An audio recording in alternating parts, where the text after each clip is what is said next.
Our first witness is Mark Kelly. He's a retired astronaut and U.S. Navy captain.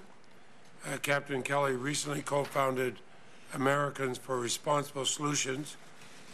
This is an advocacy group that promotes solutions to prevent gun violence and protect responsible gun ownership. He did it with his wife, former Congresswoman Gabrielle Giffords. So, Captain Kelly, please go ahead, sir. Thank you, Chairman Leahy and Ranking Member Grassley, for inviting me here today. I look forward to a constructive dialogue with your committee. I also want to take the opportunity to congratulate Gabby's friend and much respected former colleague, Jeff Flake, on his new role as Arizona's junior senator. As you know, our family has been immeasurably affected by gun violence. Gabby's gift for speech is a distant memory. She struggles to walk, and she is partially blind. And a year ago, she left a job she loved, serving the people of Arizona. But in the past 2 years, we have watched Gabby's determination, spirit, and intellect conquer her disabilities. We aren't here as victims. We're speaking to you today as Americans. We're a lot like many of our fellow citizens following this debate about gun violence. We're moderates. Gabby was a Republican long before she was a Democrat. We're both gun owners, and we take that right and the responsibilities that come with it very seriously. And we watch with horror when the news breaks to yet another tragic shooting. After 20 kids and 6 of their teachers were gunned down in their classrooms at Sandy Hook Elementary, we said, this time must be different. Something needs to be done. We are simply 2 reasonable Americans who have said enough.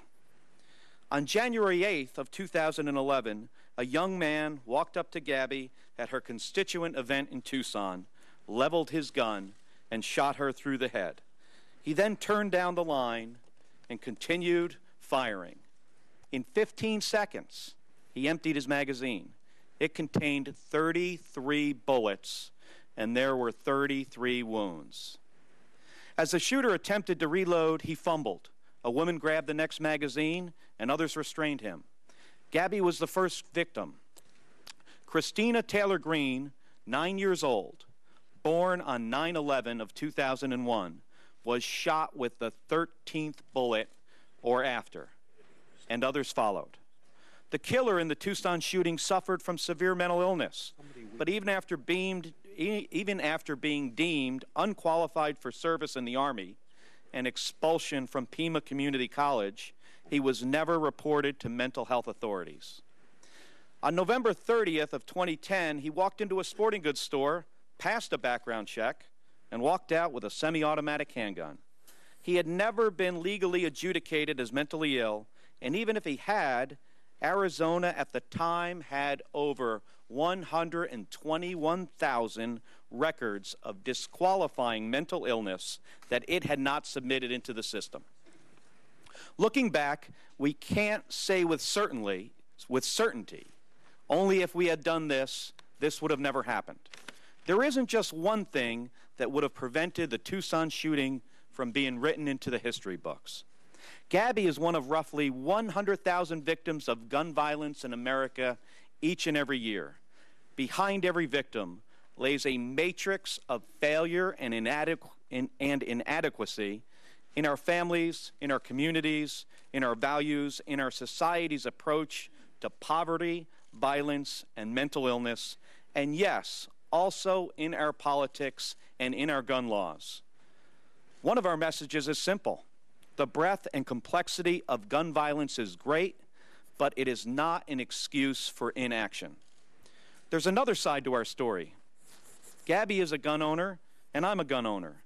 We have our firearms for the same reasons that millions of Americans just like us have guns, to defend ourselves, to defend our families, for hunting, and for target shooting. We believe wholly and completely in the Second Amendment and that it confers upon all Americans the right to own a firearm for protection, collection, and recreation. We take that right very seriously, and we would never ever give it up, just like Gabby would never relinquish her gun, and I would never relinquish mine. But rights demand responsibility. And this right does not extend to terrorists, it does not extend to criminals, and it does not extend to the mentally ill. When dangerous people get guns, we are all vulnerable.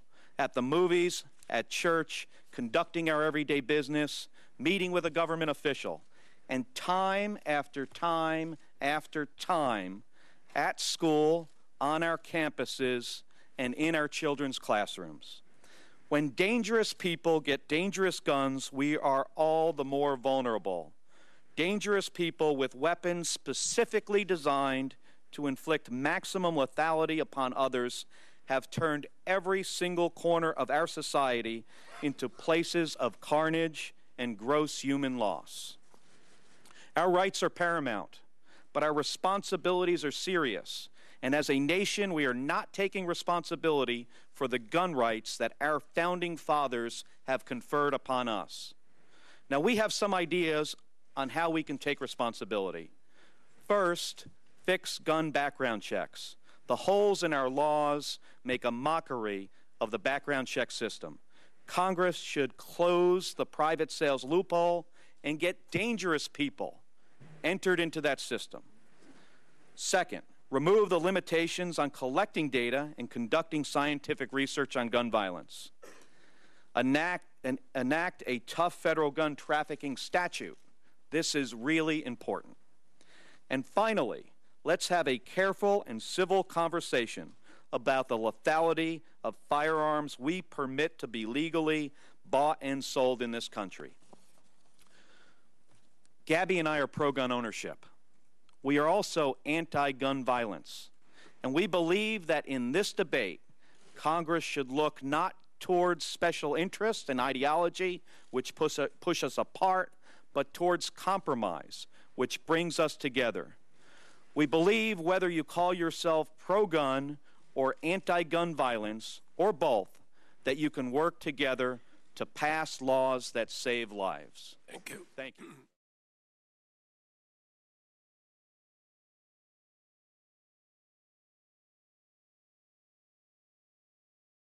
This has been a Sunfish production.